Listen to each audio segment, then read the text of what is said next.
Welcome back to the Pawd. Today we have two head coaches with us. We have Chad Spencer, our men's golf head coach, and we have Mary Ritchie, our women's golf head coach. So welcome. Thanks for having us. Yeah, thanks for being here. Thanks for jumping on with us. Of course. So we'll jump right into it with you, Chad. You're quickly becoming one of the senior more coaches on our faculty, our staff, whatever you want to call it. What's it been like to be here so long and then to be able to see the department grow and change and evolve over the last 13 years? Right. Yeah, I mean, this is my home. I went to school here. I came down, I grew up in the Sacramento area. I came down here in 2000 to play golf here at Fresno State and just fell in love. This is like my new hometown at the time. You know, I was like, man, it'd be kind of cool to be here.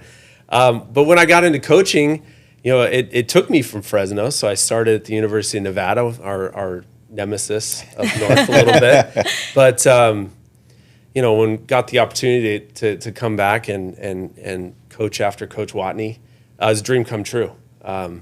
Always envisioned myself to coach here. A lot of great history here for the golf program, and just always wanted to be the head coach. But love the area, love Clovis, love, you know, where my family is being raised, and we wouldn't have it any other way. Absolutely. I think that not just you've seen the program and the department develop, but I think you've seen Fresno and Clovis develop probably drastically in the last several years. Yeah, it's been 25 years I've been in the area. It's hard to say that, but yeah, I've been in this area for quite some time. But yeah, it's familiar for me because it's familiar. It's a familiar area like Sacramento. It was an easy fit for me, and I'm just so glad that I made this correct decision to come here and play golf at Fresno State. I mean, I got to play with Nick Watney. I got to play for Coach Watney. I've gotten to rub elbows with the Sutherlands. Just a lot of really quality humans that have come through here, not only their golf games.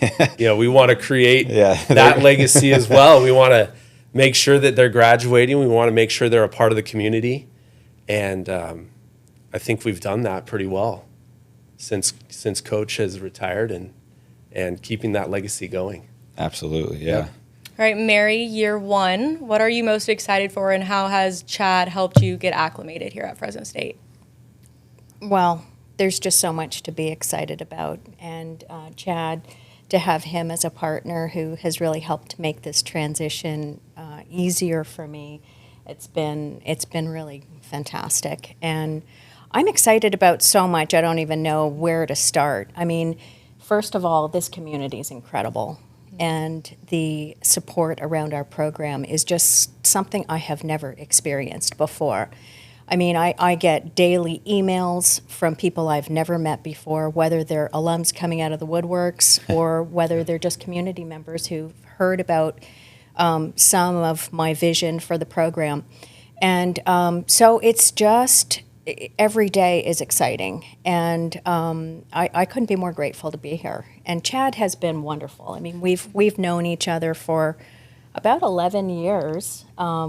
My teams at UC Riverside came and competed in the Nick Watney and in the Fresno State Classic. So I've been up here for 11 years, at least once or twice a year. And so it felt like a really natural fit for me to be here. I sort of acclimated each time I was here.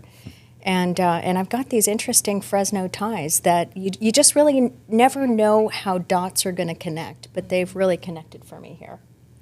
So at UC Riverside, you coached both men's and women's. So what was that experience like? Well, there were times that I coached the men, and, I coached the women the entire time. In 2015, I was the interim coach for about 7 months. And then for the last 3 years, I was the director of golf at UCR, and I coached both teams. And how do you balance that between both teams and traveling with both teams? Well, I don't want to anymore, which is why I'm here. It was tricky. It was really tricky. I had 3 assistant coaches that were available. One of your alums, Ryan Carter, was my primary assistant coach full-time, and he helped a tremendous amount, mainly with our men's team. I had 2 alums on the women's side who traveled on and off with both teams, actually. So that helped a lot. But last year I traveled almost a full schedule. I only missed 2 tournaments. And I'm really grateful that I get to have a bit more balance here with the women's team. But it also feels a little like a startup. Also, we're laying the foundation for some outrageous success, I like to say to my athletes. And so it does feel like a bit of a startup and restart. So I'm looking to build off of some of what this guy is doing out in the community, and he's done a phenomenal job building relationships, and I am coming into sort of being the recipient of that. You speaking of startups, what got you into golf? How did you start golfing? When did you start golfing? Do you remember the first time at the range, the course, wherever? It might have been putt-putt. You never know. What were those first times for you guys like, and how'd you get into the game of golf and then eventually fall in love with it? Who's going first? I'll go first. My first memory of being on a golf course, I think I was 4 at Hilton Head Island. Pretty awesome golf course. What a start. They still have a PGA Tour event there, the Heritage. We were at a family reunion, and my dad played, and I have pictures of myself in the golf cart. But that was my first memory. But my dad was a big reason why I played golf. We had a membership in Rockland where I grew up at Sunset Whitney Country Club, and that was what I did. I would ride my bike to the golf course with my clubs on my back, and that was a memory for me for, from the age of 7 to 16 until I could drive to the golf course. But that was the ritual. And then as I progressed and got better, played in tournaments, built a ton of relationships on the golf side, and it's just a great game. I mean, it is the best game to play. I know all of us coaches are biased by the sports that we coach, but it teaches you everything you would want to know about someone in a 4-hour period. So if you ever want to, learn about, business or who you want to partner with, Go play a go game play of a golf. 4-hour round of golf with them, and you might learn a little bit more than you thought. What about you? When was your start? Well, I was a multi-sport athlete. I played everything. And when we were on vacation when I was 11 in Bali, my dad was a civil engineer. He was playing golf, and we got to tag along behind his caddy, who gave us one club. My sister and I gave us one club and a ball, and basically told us to stay out of my dad's way. And I proceeded to give my sister some instruction, and meanwhile, she gave me a black eye with the golf club. Oh, no. So that was when I was 11. Did not touch a club after that. Was that on the backswing or that the was on, follow-through? oh my gosh, that was on the I thought it was on backswing. purpose Okay, for a yeah. second. I don't think I'd still have an eye if it was the follow through, but yeah, it's kind of interesting because we have all sorts of pictures of my sister swinging clubs at that age. But I had the black eye, so nobody took a picture of me. But after that, I continued to play the other sports that I played: basketball and soccer, and I skied in the winter. And I'm from Montreal, so we had about a 5.5-month season. And so I came back to golf at 14 and in the summertime. And when I discovered it, I just kind of jumped in with 2 feet and dreamt about playing professional golf. That was, it was sort of it for me after having experienced all those other sports. So it became my primary sport, and I think I got pretty good pretty quick. And then all I wanted to do was play on tour for the rest of my time until I went to college. And, life had other plans for me, but I did try and play professionally for about 6 years on the Epson Tour and various other mini tours, the Canadian Tour, and got a chance to compete in China even professionally, which was kind of fun. But I sort of realized that coaching was a second love for me, and actually a very, very close second. So it seemed to me that I was better at coaching than playing. You both have had stints trying to be professionals and being at that pro level. I think I go out to the golf course, I have one really good swing, I'm like, yeah, man, I could do this. Talk about how hard it actually is when you're at that level and everybody has to be perfect on every single detail. Not just every shot, but every detail of a shot. Right. I mean, they play the right way every round. I mean, you watch Scotty Scheffler play, obviously. Insane. Obviously, he hits the ball very well. And this is what I tell my guys. But he's never out of position. He's always chipping from the right side of the green, or he's putting from inside 25, 30 feet. And then by accident, he'll hit 5, 6, 7 shots very close to the pin. I mean, it's a game of consistency, and that's something I didn't really have as a pro. The leap from high school to college is a big jump, but from college to pro, it is a leap. Everyone's really good. There's less of them. Yeah. When you make the professional tour, there's 150 guys on tour. I mean, how many guys, make the NFL? I mean, obviously, the rosters are bigger, whatever, but it is such a small percentage that make it onto the PGA Tour or the LPGA Tour. It is brutally tough, and you've got to have it mentally, physically. You've got to love it. You've got to practice your tail off. There's just a lot of things you got to do well. And hey, Matthew Sutherland, who just graduated, Manganello, they're on the Americas Tour. They're giving it a run, and I think with the right work ethic and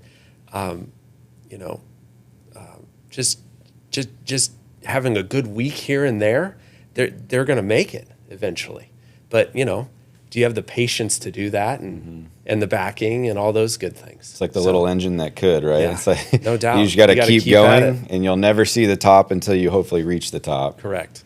For you, what was that experience like, trying to get there and then trying to just make it and keep making it? Well, it just does take so much. It takes everything you've got, and you're competing against the best in the world, really. But something you said just a minute ago about the best players playing perfectly and having all the shots and all that. While they do have all the shots, they don't play perfectly, I think that is what differentiates the top players from everybody else, is that they understand who they are, what they've brought, and how to play the golf course, and to stay in the proper mindset that every shot they have is an opportunity to do something good. I think young people in particular get hung up on making mistakes and being perfect. And the bottom line is we have very little time to hit this one shot, and then we have to get ready for the next one. And there are so many different things that could go very, very well, and a lot of things that could go not so great. So in my coaching, I'm always telling them, listen, you have everything you need to do really well. You just have to have the proper mindset, be really intentional, play with an excellent game plan, and that's most of it. Just be ready to reset, refocus for the next one.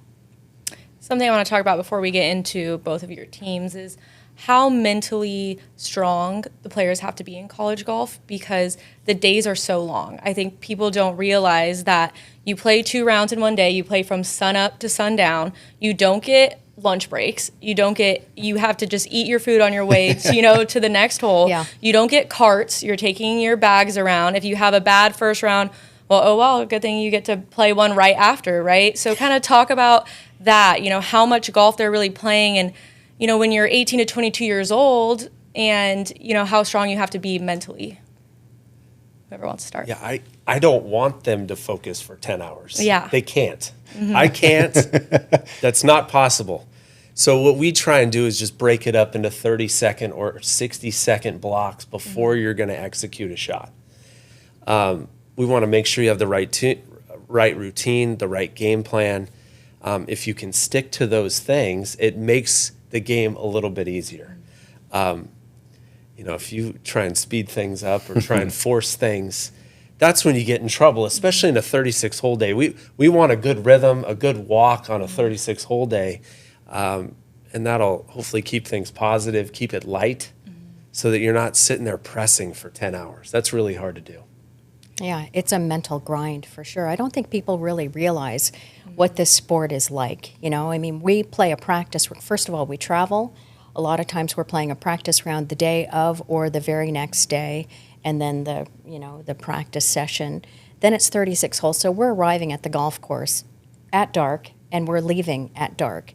Then we're typically having a group, a team meeting to discuss what happened during the day, game plan, reset for the next day, and then we're back up again with maybe, 6 hours of sleep possibly? Yeah. So these other sports talk about getting to rest and recover for their next competition, and that really doesn't exist in our world. It really doesn't. No.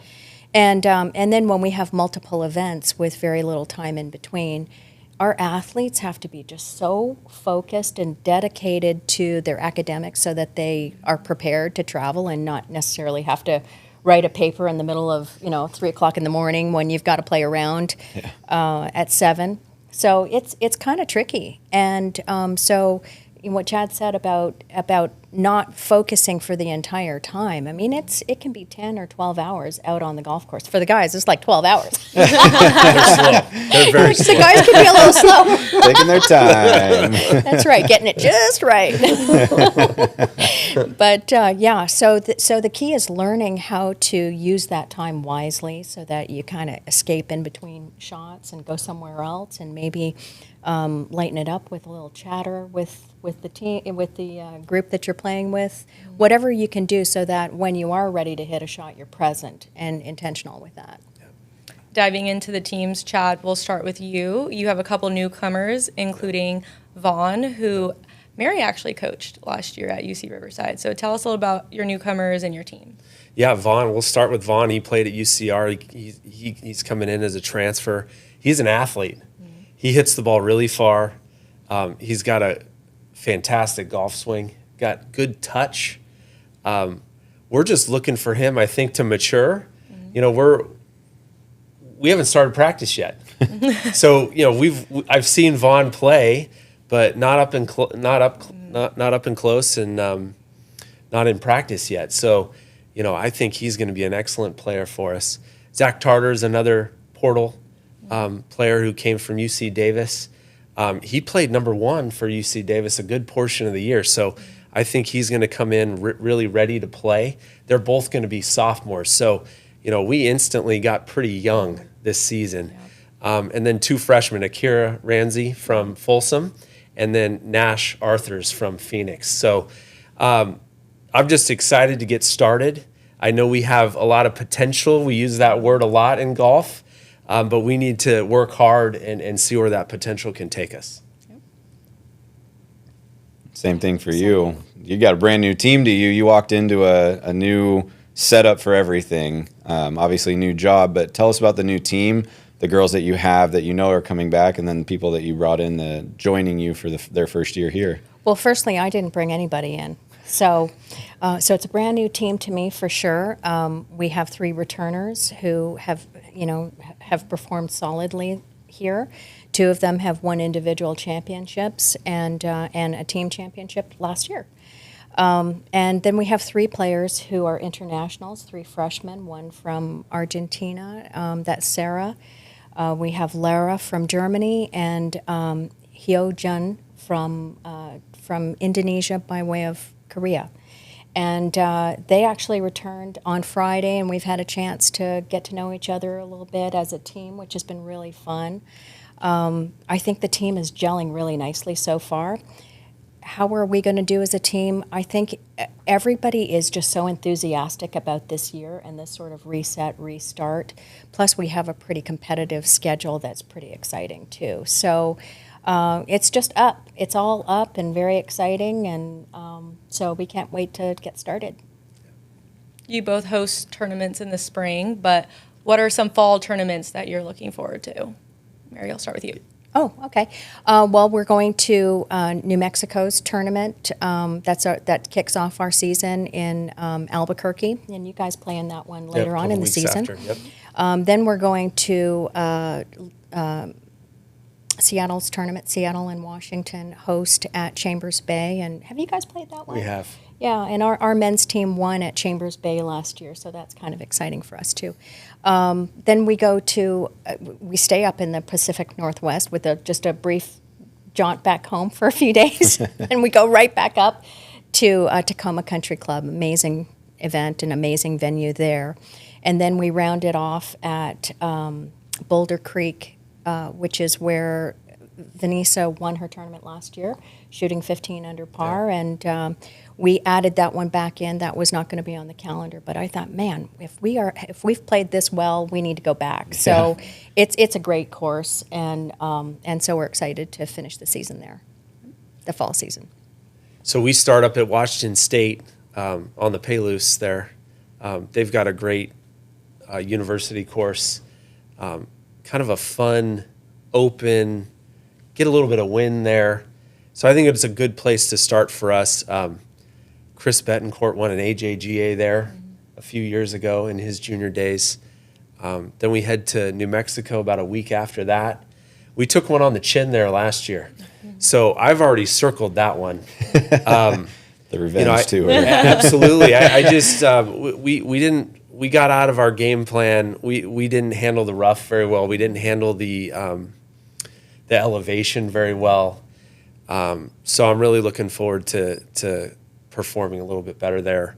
Then we head to Pacific, up the road to Stockton. So that's always one that we're very familiar with. It's a valley golf course, so we typically perform pretty well in Stockton. And then we wrap it up in Monterey, which there's no other better golf place in the world than Monterey, and we play Bayonet. So really solid schedule. You know, the guys are going to be ready to go, and it'll be fun. A little bit, the history on your team. You have a Watney. You have the Betancourt brothers whose dad played here. You played here. So just talk about a little bit of that bloodline through. Yeah, I mean, the Watneys speak for itself. Coach was here for 35 plus years. I got to play for him. You know, he's still someone I keep in touch with and look up to. You know, I just missed playing with his son, Josh. He graduated right before me, and then now we've got James on the team. So you've got 3 generations of Watneys, and, you know, obviously they're all very talented players. James, I think, is really going to break out this season. Mm-hmm. He's been knocking on the door. He had a really solid year, I would say, last year, but I think he's got more in the tank this season. The Betancourts, their dad, John, played in the 90s and was a 3-time All-American. Mm-hmm. So wonderful player in his own right. And then, you know, Jake's been with us for a little bit. He'll be a 5th-year senior this year. And then Chris, who won last year for us, he'll be a sophomore. So just looking forward to those guys and, you know, keeping that legacy going. Last question I have is, for young aspiring coaches, what would be your advice? What are the hard times going to be like, but what are the best times going to be like? I'll go first. Well, I think a lot of coaches get into coaching to see the progression. Mm-hmm. You know, they come in as young men, and then you want to, boys.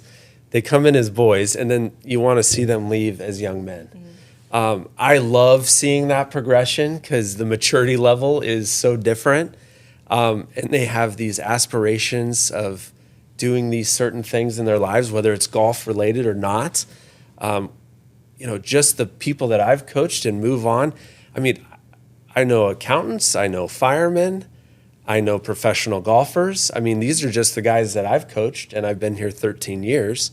But they're all out in the community. Mm-hmm. They love Fresno State. They come back to our alumni event in November, and they cherish that, as they should. It's a wonderful club to be a part of, to play golf at Fresno State. So, you know, those are a few of the reasons why I coach. Yeah. Well, advice for a young coach, I guess, you know, I have to echo the same thing. You've just got to be all over the place in the community. For our sport, community is so important. And I think that young coaches tend to go all in on their team, and they focus all of their energy on their athletes, which is wonderful. You do have to focus a lot of energy on your athletes, but in this sport, it's just so broad, you know, and so the community is such a big part of our team's success. It also is important in that we have to engage in the community. We're building leaders on our golf teams, and so young coaches need to develop those relationships just as much outside of their team as inside. So that would be probably the biggest one. And the other thing is just that, we probably were not very good as young coaches, and you just have to be willing to learn new things and to extrapolate pieces from every which direction. And so having a learning mindset and a growth mindset is imperative. Yeah, Every day you got to get better, right? that's right. Yep. The last thing that I have, selling point on Fresno State. I think I know where this answer could go based on what you guys both just said. But what is your selling point on Fresno State? Obviously, you've been doing it for a while to get people to come here and play here, and now you're just getting into it. But when you sit down and talk to somebody, whether it be on the phone, in their house, in their living room, wherever it might be, what are you selling them on? What are you telling them? This is why you need to come here. This is what you're getting. Let's make this choice together. Yeah, I think for me, the history of the program matters. I think we have a legacy here of great golfers who have played professional golf. You got to sell the weather. I mean, you're in California. That's a huge portion of it.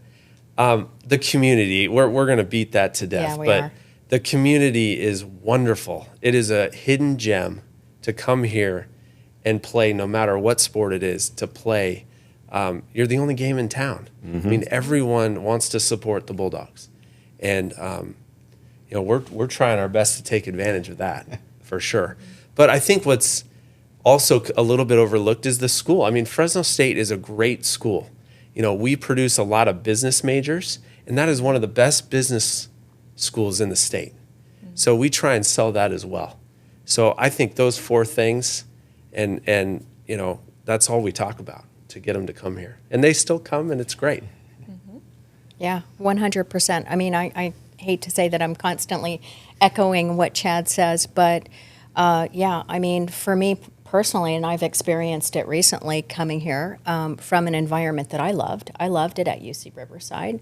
I loved the people that I worked with, and it was a fun environment. This is just off the charts for me. I mean, everybody is passionate about Fresno State.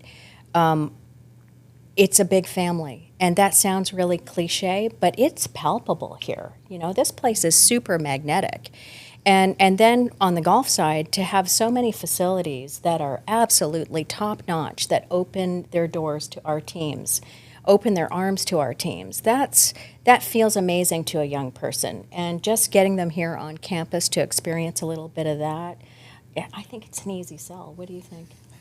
Yeah. I think so. We got Vaughn here. Yes, we do. Throw in 320 days of sunshine, and you can golf absolutely. whenever you want. Absolutely. Cool. Well, we appreciate you guys jumping on. I know it was just a quick scratch into what your programs are all about, but like we said before, spring, both their programs are going to be out on the course and swinging away. You can stop by when those schedules are loaded online and come check you guys out. Again, thank you. We appreciate you stopping in. For all you guys at home, thank you for tuning in, and we appreciate you being on. Again, thank you to Abe at Royal Furniture. Helped set us up with this beautiful furniture. Comfy, right? Very, Yeah. very comfy. Any of your furniture needs, jump in and check out on Blackstone. That's Royal Furniture, and Abe was the one who helped us out. So we'll see you next time on the pod. Thanks for tuning in.